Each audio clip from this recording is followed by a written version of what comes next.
Boa noite a todos, meu nome é Fábio Piccoli, sou coordenador do curso de Direito da Faculdade Luiz Eduardo Magalhães. Hoje estou acompanhado da professora Daniela Teixeira de Queiroz, nossa segunda avaliadora para os trabalhos que serão apresentados nessa noite. Nossa primeira apresentação será da aluna Vitória da Silva Ramos, com o trabalho Violação dos Direitos Fundamentais e das Políticas Públicas dos Direitos Humanos, no caso dos irmãos Naves, uma reflexão à luz da teoria da justiça. Vitória, você está pronta? Sim, Perfeito. Você tem 10 minutos, então, a partir de agora. Fique à vontade. muito obrigada. Como o senhor Fábio disse, boa noite a todos.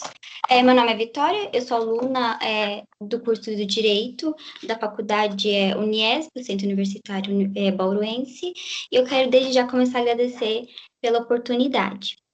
Eu quero começar falando sobre, deixando uma reflexão para vocês. É, Quando uma notícia corre que alguém foi preso por um crime, por exemplo, homicídio, as pessoas vão tornar aquilo verdade, não vão querer buscar saber a verdade antes, não vão querer esperar o julgamento, eles vão tornar aquilo uma verdade. Mas quando aquilo sai a notícia que aquela vítima, que é assim que devemos chamar, é uma vítima do Estado, ela foi absolvida por ser inocente, a sociedade não vai até a porta do presídio com cartazes dizendo justiça por fulaninho. Não vai. Porque uma sociedade que julgou, rotulou e condenou alguém não vai voltar atrás para defender aquela pessoa.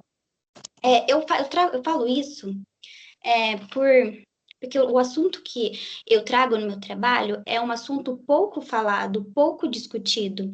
Não é um assunto que você vê nos jornais todos os dias. É, e às vezes é um assunto que acontece muitas vezes pela falta de acessibilidade das pessoas, a complexidade do sistema judiciário brasileiro.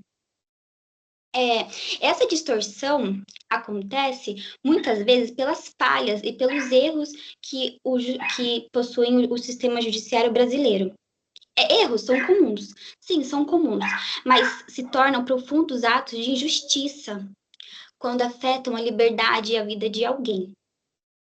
É, a nossa Constituição, ela garante direitos fundamentais, como a dignidade da pessoa humana, a liberdade e a isonomia.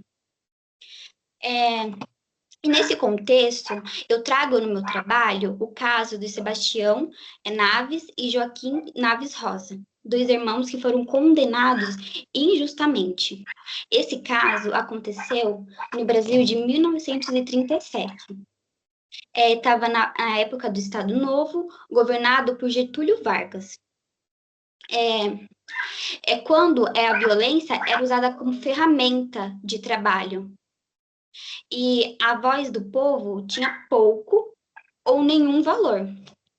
Então, era muito diferente da realidade de hoje em dia. Que se a gente sair, fazer uma manifestação, talvez a gente possa ser ouvido, porque muitas vezes também a gente pode notar, perceber que isso não acontece. Às vezes a gente tem a nossa voz reduzida. Os irmãos Naves, eles eram primos e sócios de Benedito Pereira Caetano. Que ao meio da forte crise que o Brasil estava enfrentando, ele decidiu vender todas as sacas de arroz que eles possuíam. Nisso, ele vê que aquele dinheiro não daria para quitar todas as dívidas, ele simplesmente desaparece, ele some. Como eu disse, o Brasil enfrentava uma forte crise econômica. É, então, é, então, o Estado decretou que, que o preço do arroz fosse diminuído para que a população pudesse ter pelo menos aquilo para eles se alimentarem. Então, voltando para o caso dos irmãos, com sumiço, os irmãos são os primeiros a procurarem a delegacia. E, inesperadamente, eles são os acusados por ter matado o Benedito. Então, nesse contexto, eles foram brutalmente torturados. Eles viram a sua mãe ser violentada as suas esposas serem coagidas pelo tenente Francisco Vieira dos Santos. E nisso, eles ficavam presos, eles eram mantidos no porão da delegacia. E muitas vezes eles eram mantidos em paus de araras, que era uma tortura muito utilizada naquela época. Então, em um desses episódios, que é um dos episódios que mais é marcado nas histórias, nas notícias que falam, que foi o momento em que eles foram amarrados de cabeça para baixo e tiveram seus corpos envolvidos com mel para que fossem atraídos insetos, para que lhe causassem picadas, alergias. E várias, dentre outras, foram muitas torturas. Não, se eu parar aqui para contar, vão ser diversas. E mesmo com o julgamento popular sendo a favor da absolvição deles, e mesmo que tendo a falta de provas, de acordo como alega a defesa deles, que é o doutor João Alame Filho, isso. Não teve nenhuma prova, não teve a materialidade, não teve o corpo, não teve nada. Mas mesmo assim, eles foram condenados por um crime que eles nunca cometeram. E eles tiveram que confessar esse crime porque eles não estavam vendo mais saída, eles não estavam tendo mais esperança, porque eles não estavam mais aguentando aquela situação. E a única saída que eles tiveram foi confessar algo que eles nunca fizeram. E após mais de 8 anos que aconteceu tudo isso, eles foram presos, eles tiveram o livramento condicional. Mas mesmo assim, pouco tempo depois, Joaquim veio a falecer, sem nem conseguir provar sua inocência. E somente anos depois, descobriram que o Benedito estava vivo, que ele tinha fugido com o dinheiro por causa disso, porque ele estava cheio de dívidas, não ia conseguir quitar todas as dívidas com esse dinheiro. Então, temendo a própria vida, que é até uma ironia, ele estava temendo a própria vida, ele foi embora. Então, o Sebastião, que foi o irmão sobrevivente, ele não conseguia expressar o sentimento de ódio, ele não conseguia expressar raiva, ele só conseguia sentir gratidão por finalmente ele conseguir comprovar a sua inocência e a do seu falecido irmão. Então, eu trouxe esse tema para esse assunto, esse caso, para a gente entender, né, como a justiça afeta na vida do ser humano. E o objetivo desse trabalho é isso, é entender como vai afetar a vida de alguém. Porque, e como a sociedade não busca querer saber a verdade que são faladas, que antes de sair compartilhando. Eu utilizei no meu trabalho o método doutrinário. Por quê? Porque eu não queria ir para o contexto de artigos da internet. Eu queria focar no livro do caso, que foi escrito pelo próprio autor, para buscar entender de fato por que aconteceu isso. Porque isso só aconteceu por causa que era uma época de ditadura e que eles tinham que escutar a voz do povo, porque o povo falava, não, e se espalhou, eles são culpados, são os culpados, se espalhou isso. Então, esse caso traz uma análise para a gente interpretar. E eu menciono filósofos, porque eu quis sair da linha de leis, artigos, códigos. Eu quis entrar numa perspectiva de pessoas que estavam na sociedade, que sabem o que o povo... Deu tempo? Um minuto? Sim. E é de extrema importância para a sociedade entender que o julgamento sem fundamentos e faltas de provas acaba a gente dando passos de volta para o passado. E eu quero deixar como mensagem final a reflexão de Nadir Maslum, que ele diz que os erros judiciários não devem ser tratados como um acidente evitável, mas como um problema estrutural que sim deve ser evitável. Ele é evitável. Muito obrigada. Parabéns, Vitória, pela sua apresentação. Eu vou abrir primeiro a palavra para a professora Daniela se manifestar. Professora, por gentileza, fique à vontade. Obrigada, Fábio. Bom, em primeiro lugar, deixa eu me apresentar, né? Eu sou a professora Daniela, eu sou coordenadora do curso de Mauá, da Uniesp, da Unifama, em Mauá, e sou professora de bioestatística e epidemiologia e de patologia. E já fui professora de metodologia, né? Eu só tenho que te parabenizar, Vitória, pelo tema. É um tema muito relevante e parabenizar a sua orientadora, que é a doutora Vanessa. Eu achei o seu tema muito pertinente e eu acho que você faz uma análise consistente quando você relaciona esse caso do irmão Naves com essa teoria da justiça de direito fundamental e mostrando assim exatamente como a ausência de garantia processual transforma o Estado em um agente violador, tá? O que eu acho interessante você fazer, assim como você citou os clássicos, você citou Montesquieu, Platão, você citou vários clássicos. Quando você tem, eu como professora de metodologia, eu sempre penso no objetivo daquele trabalho, né? Eu gostei muito que você contou a história realmente fidedigna como ocorreu, mas eu acho que a gente podia provocar com esse trabalho, resgatar uma reflexão. Será que isso continua acontecendo?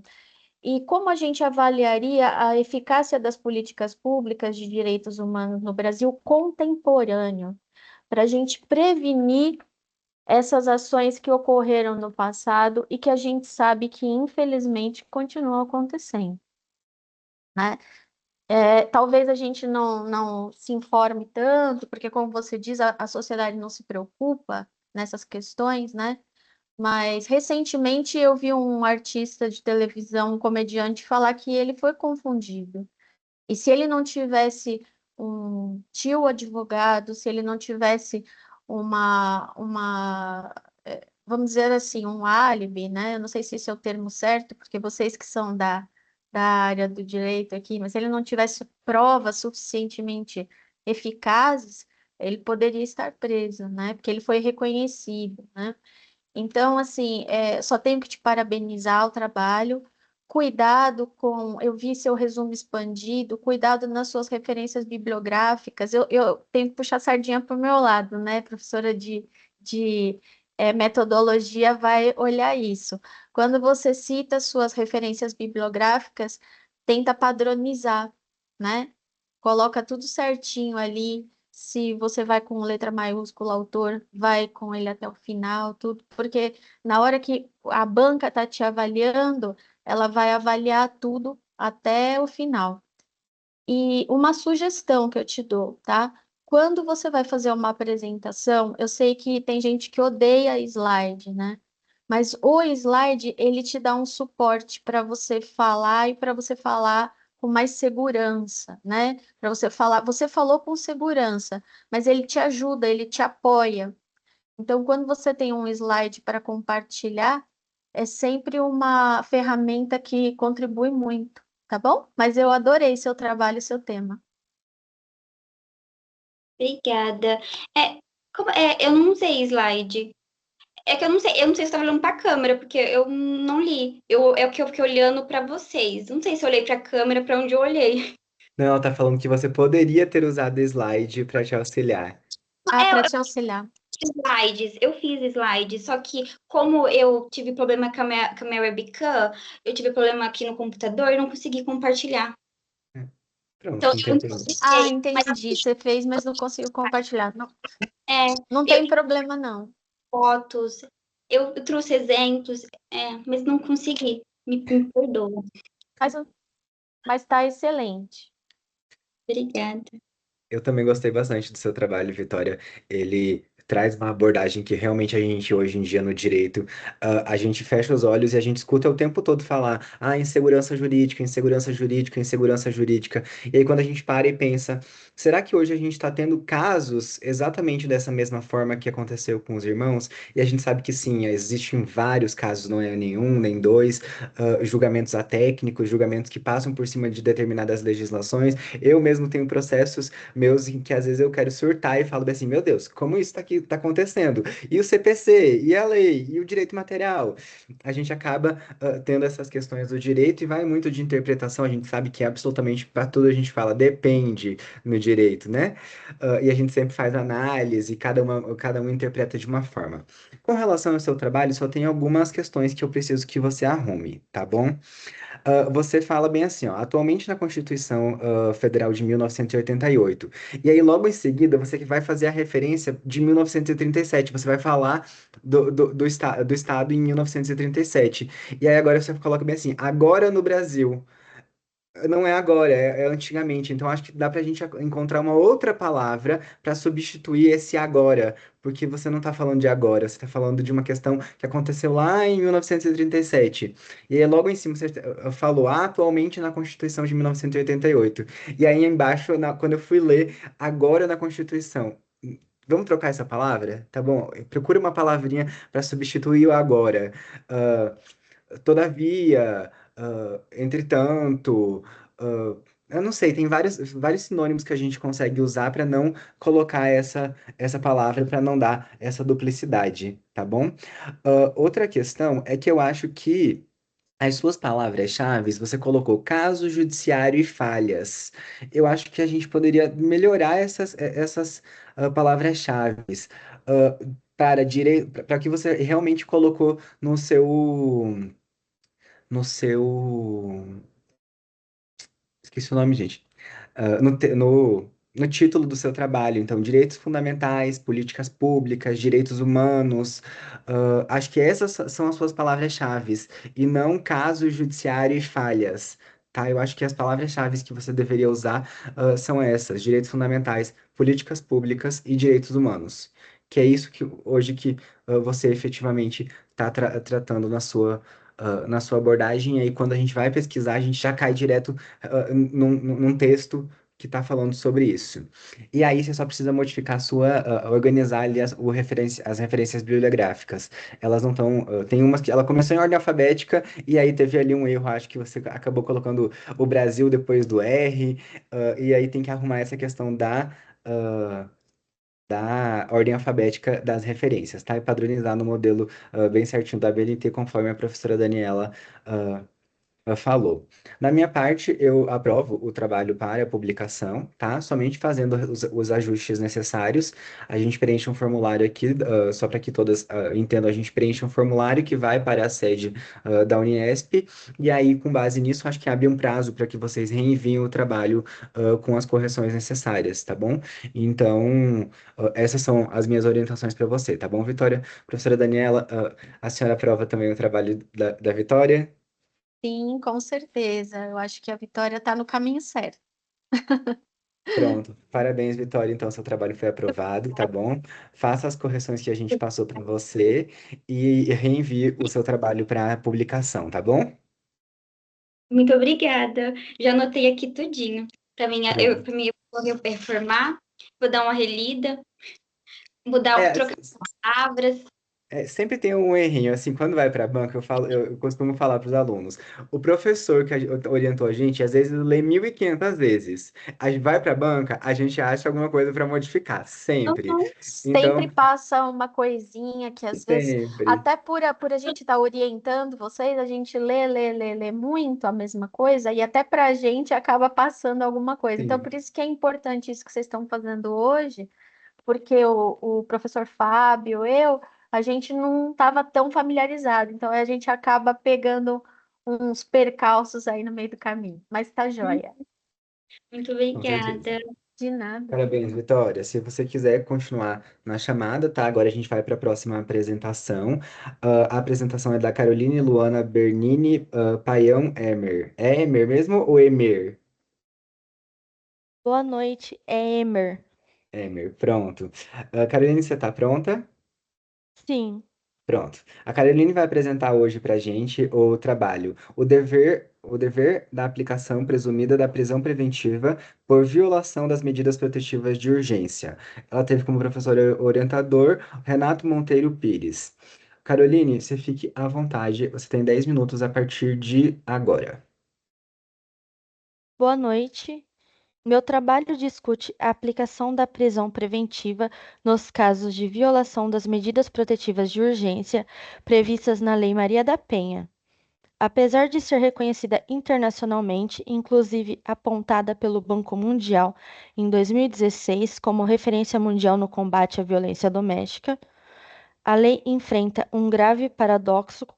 Quanto mais mecanismos de proteção são criados, mais aumentam os índices de agressão e de descumprimento das medidas impostas pelo Judiciário. No Anuário Brasileiro de Segurança Pública, citado pelo CNN Brasil, verificou-se um aumento de 10,8% nas violações das medidas protetivas em 2024, chegando a mais de 87 mil descumprimentos somente em 2023. Isso revela uma crise efetiva. Problemas de pesquisa. Diante desse cenário, surge o seguinte questionamento: a prisão preventiva deveria ser aplicada de forma presumida quando houver violação das medidas protetivas? O meu objetivo não é apenas discutir a aplicação da prisão, mas entender por que o sistema protetivo falha e por que a violência cresce, apesar da lei ser tão elogiada. A pesquisa aponta um possível efeito reverso, no qual mecanismos bem intencionados tornam-se ineficazes por falta de estrutura. Fundamentos jurídicos. Argumentos usados contra a prisão preventiva. Os defensores da não aplicação imediata da prisão preventiva invocam especialmente o princípio do indúbio pro réu, artigo 5º, inciso 57 da Constituição Federal, que orienta a favorecer o réu e, em caso de dúvida, o artigo 282, parágrafo 6º do Código de Processo Penal, que determina que a prisão preventiva é uma última ratio, só cabível quando outras medidas cautelares foram insuficientes. E o artigo 312 do Código de Processo Penal, que reforça a necessidade de requisitos concretos para a prisão preventiva. Argumentos usados em favor da vítima. Por outro lado, há fundamentos constitucionais igualmente relevantes. A dignidade da pessoa humana, artigo 1º, parágrafo 3º da Constituição Federal, e a proteção à integridade física e moral no artigo 5º. A Convenção Interamericana para Prevenir, Punir e Erradicar a Violência contra a Mulher, norma supralegal que exige do Estado atuação eficaz para evitar danos, e não se pode ignorar que o artigo 313, parágrafo 3º do Código de Processo Penal autoriza a prisão preventiva em caso de violência contra a mulher. Causas reais da ineficácia. O trabalho demonstra que o problema não está na letra da lei, mas na incapacidade do Estado de aplicar seus próprios mecanismos. Segundo Anderson Albuquerque, uma das principais causas é a insuficiência de recursos financeiros que impede o Estado de fiscalizar e dar suporte adequado às vítimas. Outro ponto relevante é destacado por Domingues, Silva, Bispo e Maia, que o despreparo das equipes que atendem as mulheres é o que causa a revitimização, demora e baixa eficácia nas respostas institucionais. Assim, não é a ausência de normas ou a falta de possibilidade jurídica de prisão que gera o aumento da violência, e sim é a falha estrutural na proteção. Então, as minhas conclusões que eu tiro do meu trabalho é que a prisão preventiva não deve ser presumida de forma automática. Deve ser usada com mais frequência e rapidez em casos de reincidência ou escalada da violência. Solução depende de investimento estatal, capacitação profissional, acompanhamento efetivo da mulher e do agressor, fortalecimento dos mecanismos da Lei da Maria da Penha e a prisão é necessária, mas é insuficiente sozinha. E eu trago como encerramento do meu trabalho, finalizo reafirmando que a proteção da mulher exige equilíbrio entre garantias individuais e a preservação da vida. Não se trata de punir por punir, mas de garantir que a lei cumpra sua função principal, evitar novas agressões e salvar vidas. Obrigada.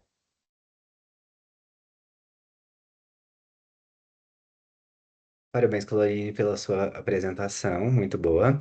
Professora Daniela, fique à vontade para fazer suas considerações. Caroline, também achei o seu trabalho muito relevante, um tema super atual. Achei muito bom você ter escolhido esse tema. Parabéns para você e parabéns para o professor orientador, professor Renato. O que eu ia sugerir para você é mais ou menos a mesma coisa que eu sugeri para a Vitória, né? Para você fazer uma apresentação com o slide, ele te dá um pouco mais de confiança, né? Até para você compartilhar a tela e Uhum, você ir usando o teu slidezinho de suporte. Mas eu acho que assim, o que você quis passar, você conseguiu, tá? Eu coloquei assim uns apontamentos assim. O trabalho, eu sempre, como professora de metodologia, eu sempre foco no que você quer com este trabalho. Qual que é o seu objetivo principal? E a gente sabe, né, que o trabalho aponta à prisão preventiva e que ela não deve ser aplicada de forma presumida, mas considerada em caso de reincidência, vamos dizer, ou maior gravidade. Acho que foi isso que você quis passar para nós. sim, Mas, ao mesmo tempo, a gente viu durante o seu trabalho que cresceu mais de 10% em apenas um ano, né? Então, sim. como conciliar esse princípio constitucional da presunção da inocência com o princípio da dignidade da pessoa humana e da proteção integral da mulher? Esse é o desafio, porque existe a lei, mas a gente nunca consegue, vamos dizer assim, ter um saldo super positivo com essa lei, né?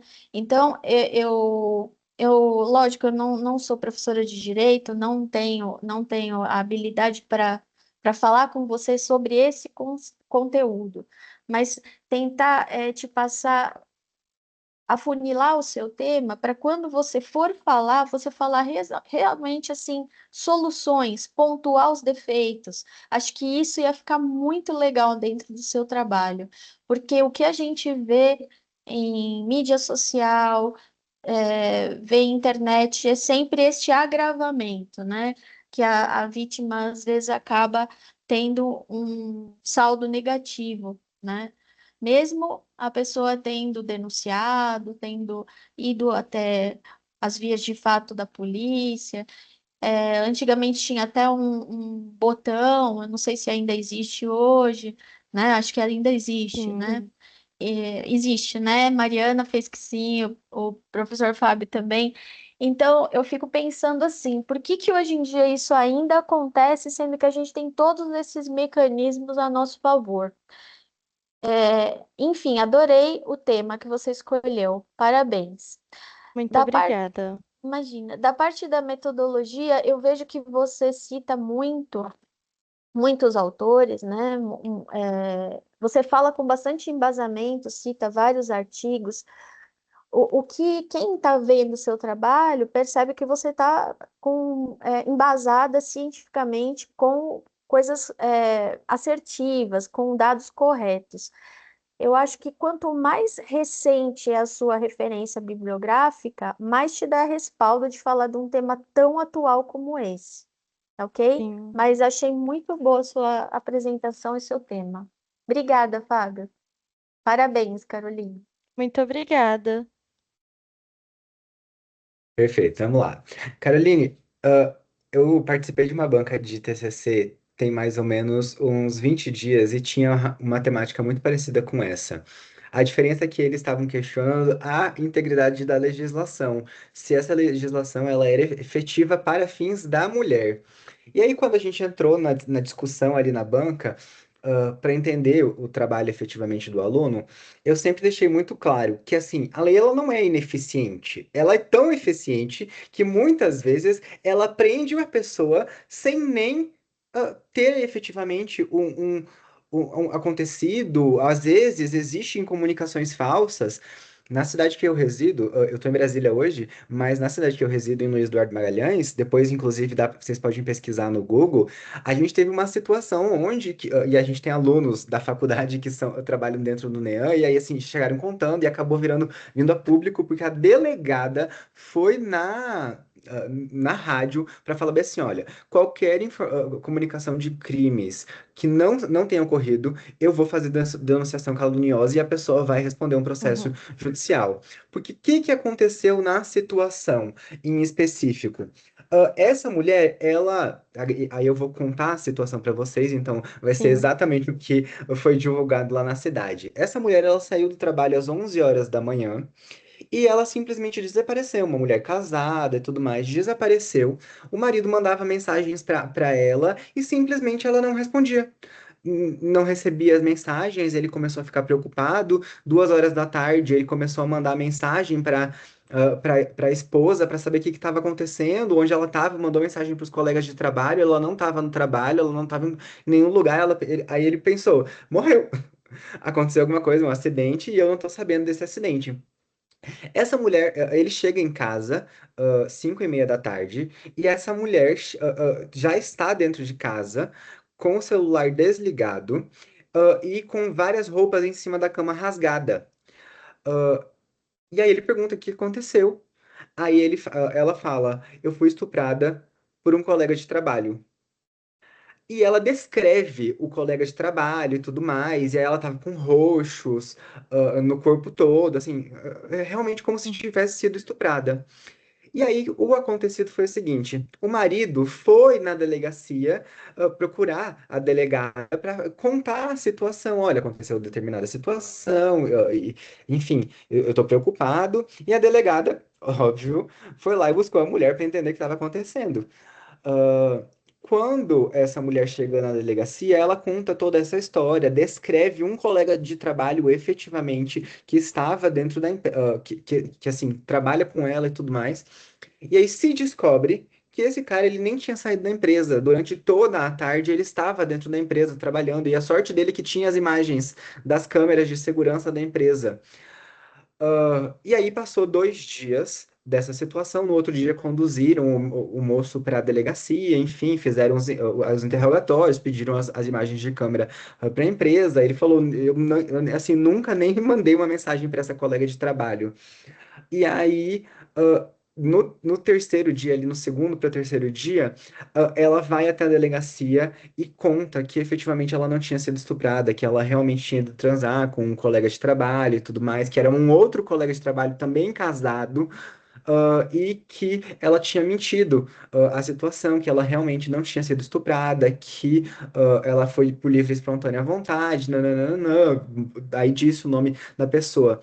Então, quando a gente vê, assim, a legislação ela é tão eficiente que ela poderia ter colocado uma pessoa que se não tivesse o álibi ou não tivesse uma situação, uma imagem de câmera, alguma coisa que demonstrasse que ele efetivamente estava no trabalho, esse cara hoje ele estava preso de uma situação que efetivamente não ocorreu.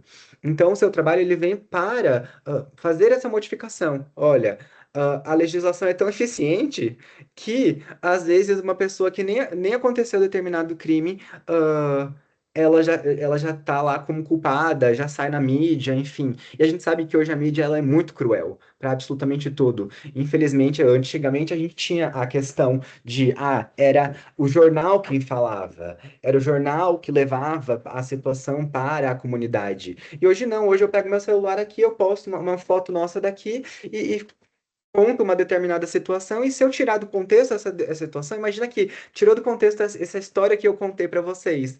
Vai parecer o quê? Vai parecer que eu estou contando uma situação absurda dentro de uma palestra, enfim, dentro de uma avaliação. Então, a mídia, efetivamente, ela é muito cruel em relação a isso. Tá? Então, o seu trabalho ele tem uma relevância temática porque ele saiu daquilo de mostrar que, olha, a legislação é realmente eficiente. E assim, eu acho que ela tem que continuar existindo, porque tem gente que vem e te diz que não tem que existir, algumas pessoas defendem, né?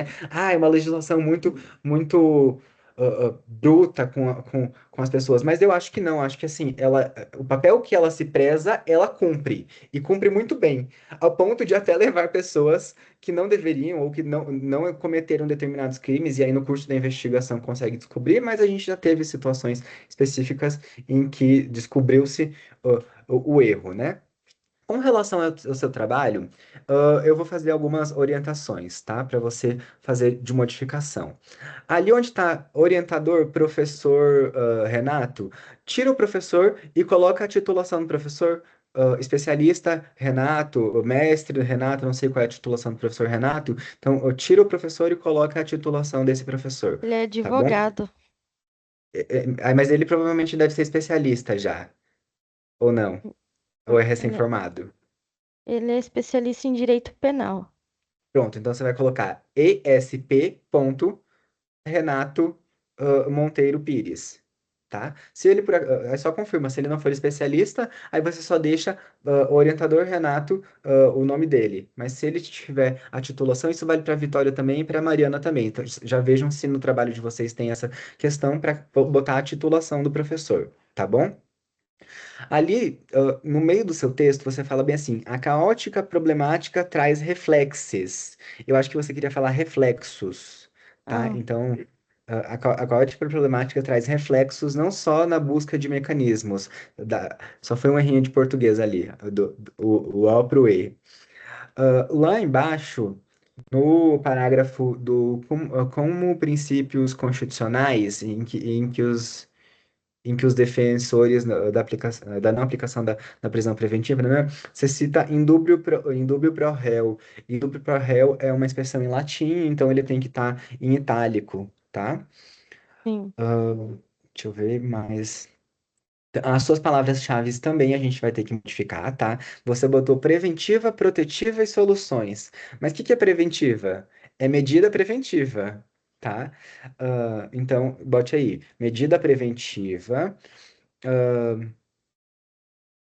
Aí, modifica um, o segundo, tira ele e coloca Maria da Penha.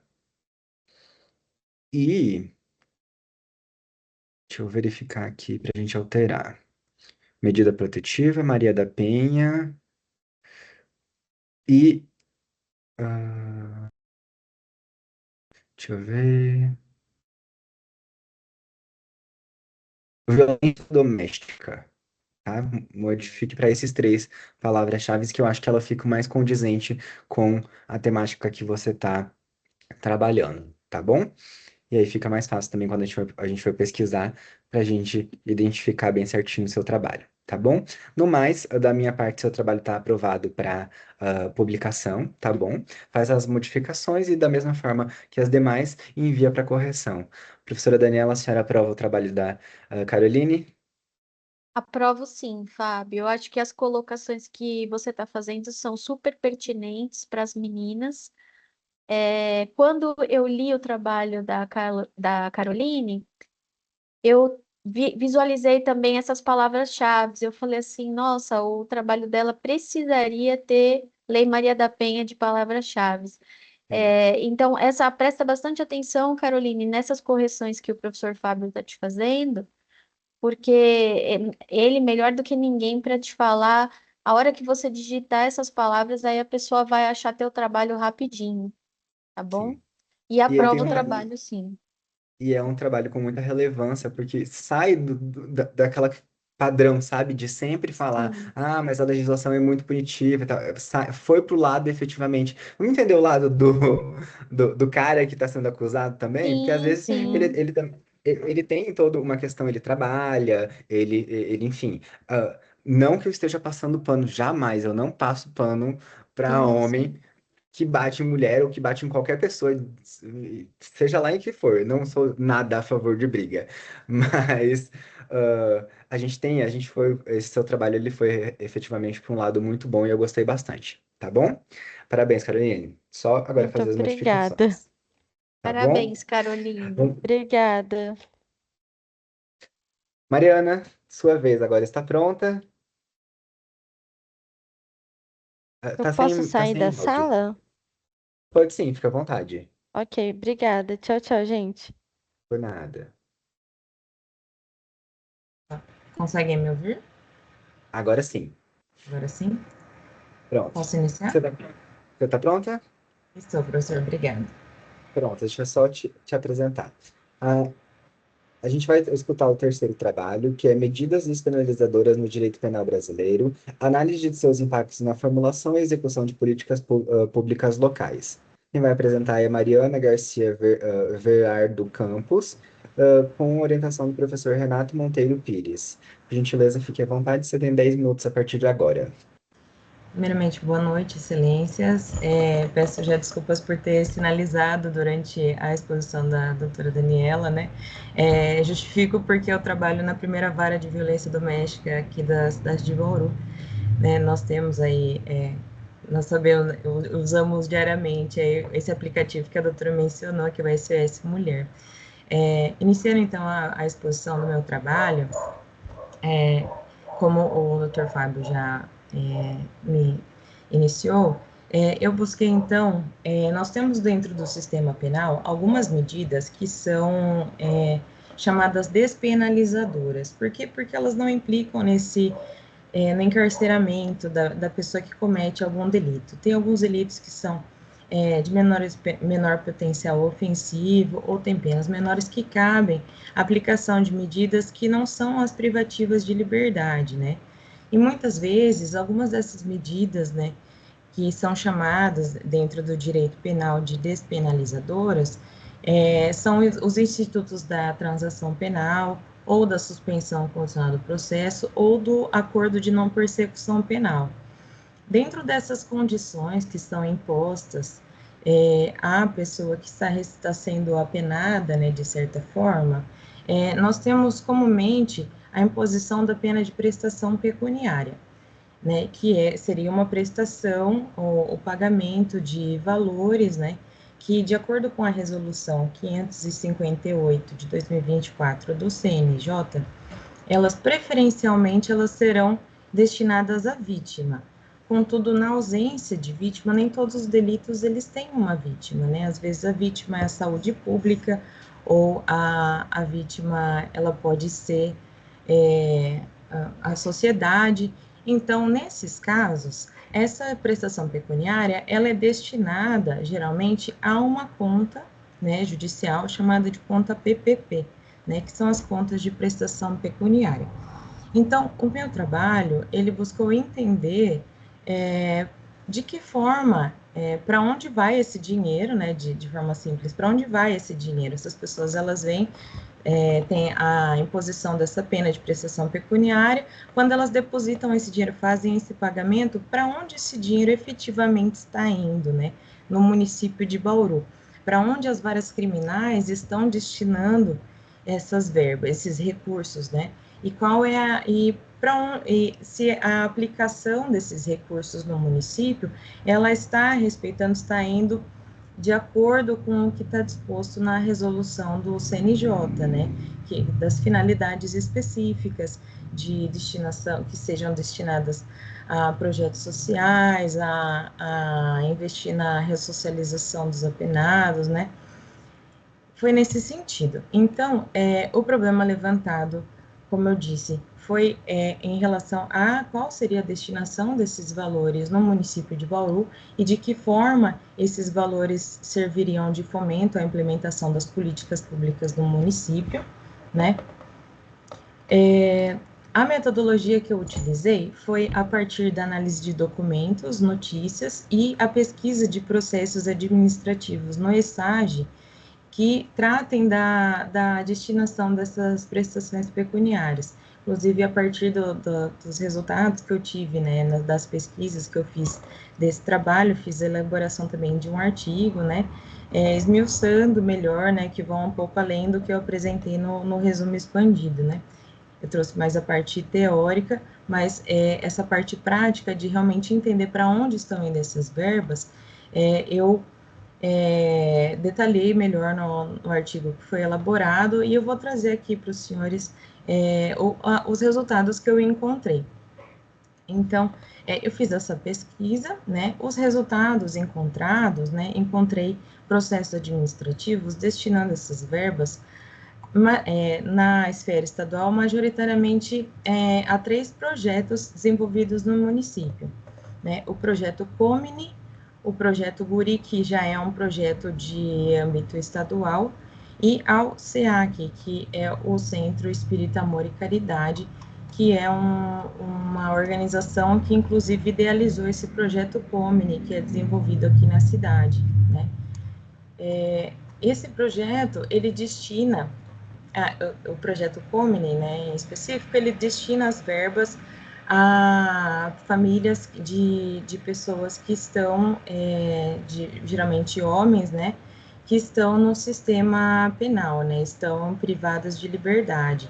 Então, é feito o acolhimento dessas famílias, né, porque muitas vezes o provedor da família está numa situação de cumprimento de pena em regime fechado, semiaberto, e aí esse projeto ele busca dar amparo, né, a essas famílias fragilizadas.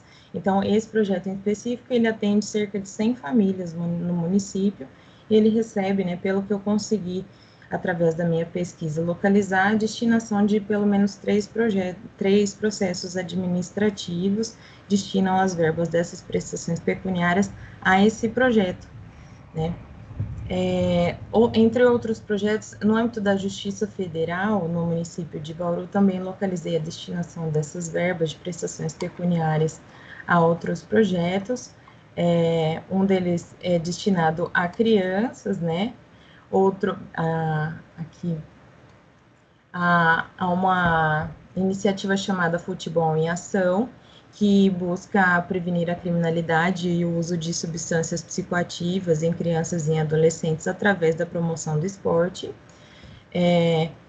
Uma outra iniciativa é a robótica pedagógica, instituída pela instituição Legião Mirim, também busca aí promover o espírito empreendedor nos adolescentes através da tecnologia.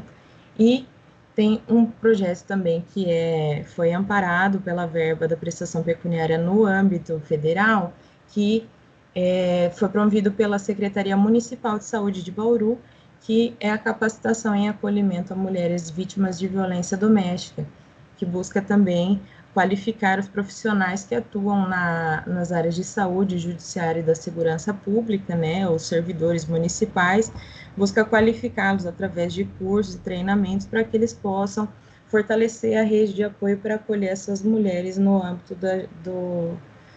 do Poder Executivo Municipal. Contudo, durante a pesquisa que foi desenvolvida, eu tomei conhecimento também de um outro processo que não foi desenvolvido na cidade de Bauru, foi desenvolvido na cidade de Limeira, né, com o apoio do juiz titular da 2ª Vara Criminal de Limeira. Ele criou a horta comunitária no Centro de Ressocialização de Limeira. E ele utilizou integralmente o valor das prestações pecuniárias. Então, ele utilizou essas verbas, né, oriundas da prestação pecuniária, para investir nesse projeto. Então, ele, tanto em preparação do solo, compra de maquinário, inclusive, ele estabeleceu parcerias com o SENAI, através do Conselho da Comunidade, que está previsto na Lei de Execução Penal, que forneceu instrutores qualificados, materiais didáticos, prestou cursos de alvenaria e elétrica, e ajudaram na construção aí do barracão e dos insumos da horta. Esse projeto desenvolvido em Limeira, hoje, Ele funciona dentro do CR, então a mão de obra ela é 100% dos apenados, das pessoas que estão cumprindo pena, né? E hoje, essa horta comunitária de Limeira, ela produz cerca de 17 toneladas de alimentos por ano. E esses alimentos, eles abastecem quase inteiramente o centro de ressocialização. Esses alimentos também são destinados ao banco de alimentos do município e direcionados à comunidade. Então, é um exemplo, né? E o projeto foi integralmente... Pois não, doutor? Depois... E ele foi, né, a verba para que ele fosse desenvolvido, ela foi oriunda da destinação dessas prestações pecuniárias no município de Limeira, né? Então, as conclusões que eu tiro é que, assim, nós temos no município, né, alguns exemplos efetivos, né, muito interessantes e proveitosos que vão ali lado a lado com os objetivos da resolução do CNJ da destinação desses recursos, né, considerando que no âmbito municipal essas verbas elas atingem crianças, atingem famílias, mulheres em situação de vulnerabilidade, vítimas de violência, crianças, né, buscam aí a promoção do esporte, da educação. Contudo, esse tipo de projeto, como nós vemos em Limeira, ele busca, acima de tudo, ressocializar, realmente ressocializar esses indivíduos que estão em cumprimento de pena. Considerando isso, a questão da ressocialização não vem somente do trabalho, nem somente de que eles têm uma função, tenham dignidade, mas também de como a própria sociedade, o próprio município vê esses apenados. A partir da ideia de que essas pessoas estão produzindo alimentos, estão sendo produtivos à sociedade, estão sendo produtivos ao banco de alimentos da próprio município, nós vemos que isso tem um caráter ressocializador muito forte para essas pessoas que estão inseridas nesse tipo de projeto.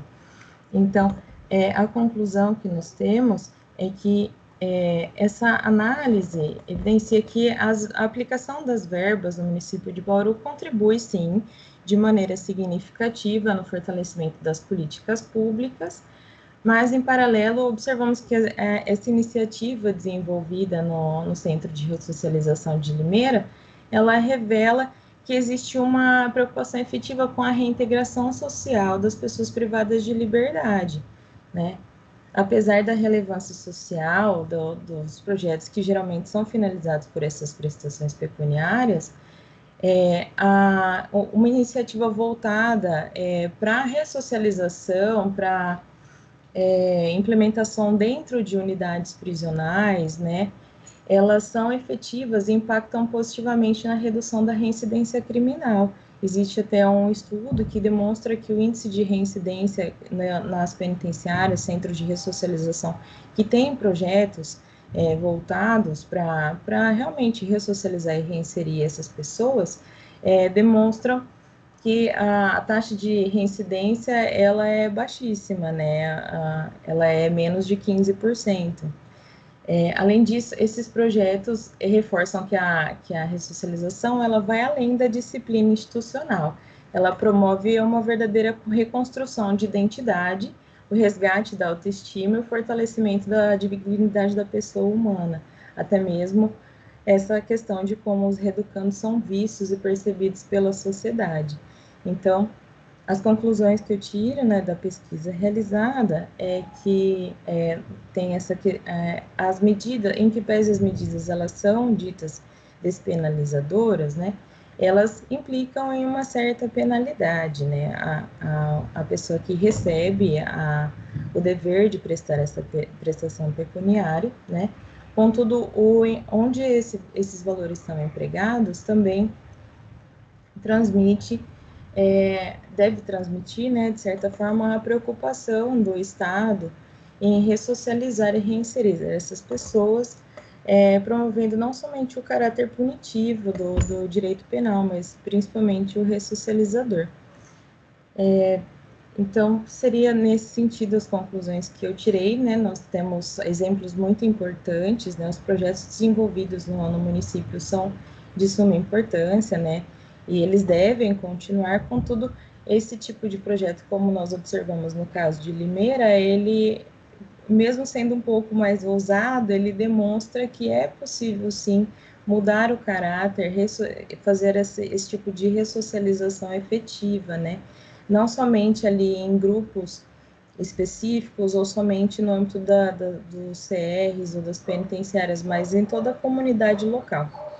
Seria isso, doutores. Muito obrigada pela oportunidade. Perfeito, Mariana, parabéns pela sua apresentação. Eu não gosto de cortar aluno quando ele está falando, sabe? Quando a pessoa está apresentando, passa o tempo e eu fico assim, ai meu Deus, será que eu corto? Será que eu peço para a pessoa encerrar? Mas quando a pessoa está falando ali de algo que ela realmente sabe e de que ela realmente estudou, acaba que a pessoa se alonga um pouquinho mais. Mas tome cuidado com o tempo, viu, Mariana? Para que nas próximas você não extrapole tanto o seu tempo, tá? Professora Daniela, fique à vontade para suas considerações. Mariana, você está super de parabéns, adorei o tema que você trouxe. Eu achei que assim é de super relevância também, um tema super importante, porque até que ponto essas medidas, né, ainda com essa finalidade social, estão sendo efetivas? Então, você traz isso para a gente, traz até um acalanto, né, de saber que essas prestações pecuniárias estão tendo um fim bom, né? Porque essas pessoas elas precisam ter, vamos dizer assim, além da ressocialização, elas têm que se sentir presentes nessa comunidade. Então, eu acho que com esses três projetos que você comentou de Bauru, eu acho que é o pertencimento a essa sociedade, né? Eu acho que a gente está falando sobre pertencimento. E como você explicou super bem, com super propriedade, né? Então, eu vejo com super bons olhos seu trabalho. Acho que é um trabalho que tem atualidade, que tem pertinência em falar sobre, até para a gente se sentir assim, para onde realmente está indo esse dinheiro, né? Num país que a gente sabe que tem tantas é, inconstâncias aí nesses meios. Então, você foi a pessoa que foi buscar, né? Foi atrás para ver o que está acontecendo. Então, eu acho que a gente precisa realmente de pessoas assim, que tenham o. Eu achei que foi o mais interessante de tudo ainda foi que você localizou. Então, você foi à busca de uma coisa que está bem próxima a você. Porque às vezes a gente pensa num trabalho mirabolante, uma coisa que está fora da nossa realidade. Você trouxe isso para dentro da sua realidade, da realidade da sua comunidade e da comunidade a que você pertence. Eu gostei muito do seu tema e achei que você desenvolveu ele muito bem. Acho que foi por isso que ela não conseguia parar, porque ela estava falando com muita naturalidade até a respeito do tema dela. Gostei demais. Você está de parabéns, o professor orientador também, o professor Renato. Eu acho que todos os temas das meninas que elas trouxeram hoje foram temas que assim são muito bem-vindos a gente discutir a respeito sobre, tá ok? Vou deixar o Fábio falar, que o Fábio fala com mais propriedade aí em relação ao direito mesmo, tá bom? Obrigada. Mariana, a sua temática realmente ela vem de um panorama assim que a gente sempre quer encarcerar a pessoa, né? Ah, bota ela na prisão e as coisas se resolvem, tá tudo bem. E muitos dos municípios, eles infelizmente, eles falham nessa questão das medidas. Lá em Luiz Eduardo, por exemplo, a gente tem vários pessoas cumprindo medidas dentro da APAE, dentro da AMA, que é a Associação dos Autistas.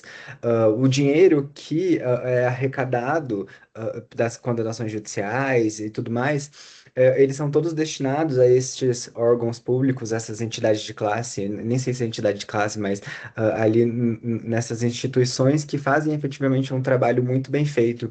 E aí, por exemplo, lá em Luiz Eduardo, a gente tem hoje a maior APAE da Bahia. Não é uma cidade tão grande, mas é a maior APAE, a mais estruturada, decorrente dessas condenações, dessas medidas que foram implementadas, enfim, dentro das medidas despenalizadoras e tudo mais.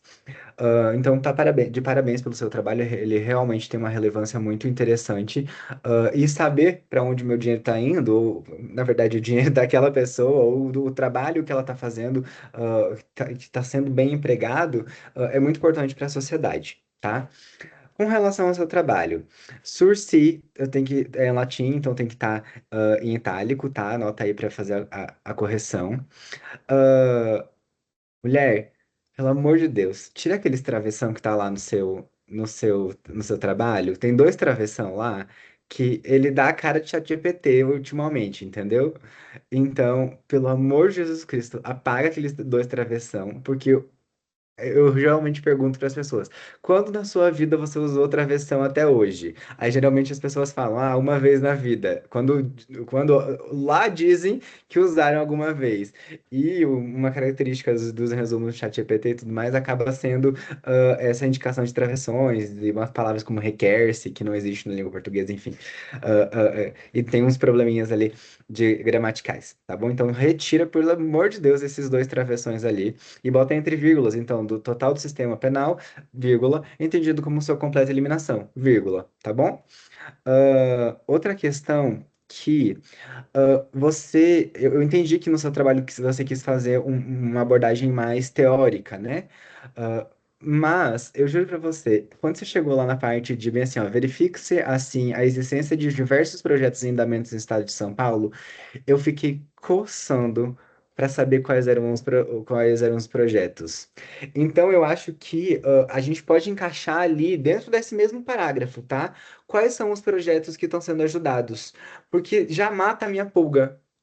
Veio uma teoria e tudo mais, e aí você chega ali e fala bem assim: olha, não tem só teoria.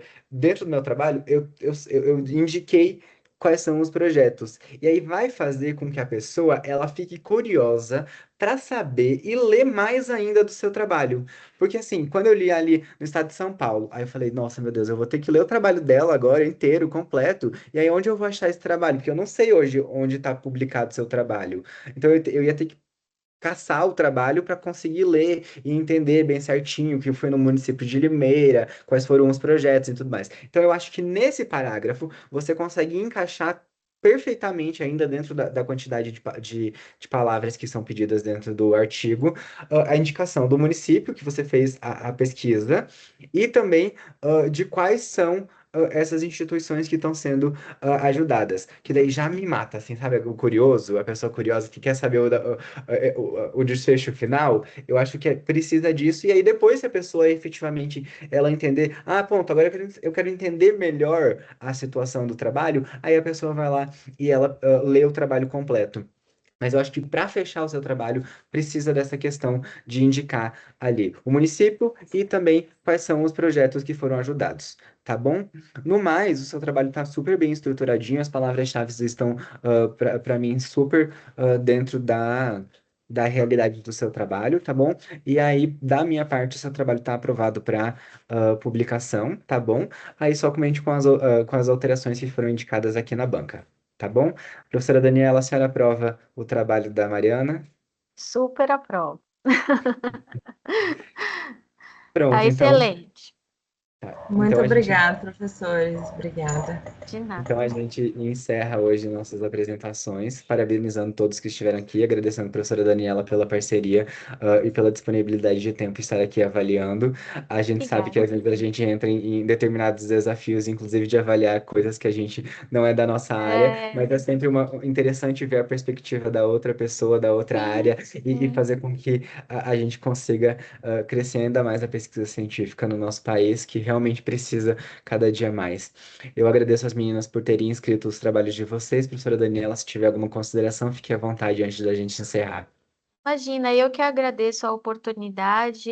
Eu não poderia estar avaliando a minha instituição, os meus alunos, né? Então foi um prazer poder estar avaliando vocês hoje, poder estar contribuindo pelo menos um pouquinho com a parte da iniciação científica aí de vocês e com o professor Fábio Brilhante aí me ajudando. Eu que agradeço.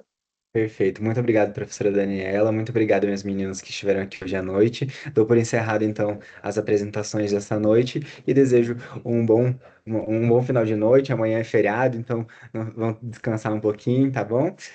Muito obrigado, boa noite. Boa noite para todos. Boa noite a todos. Muito Boa noite. obrigada. Boa noite.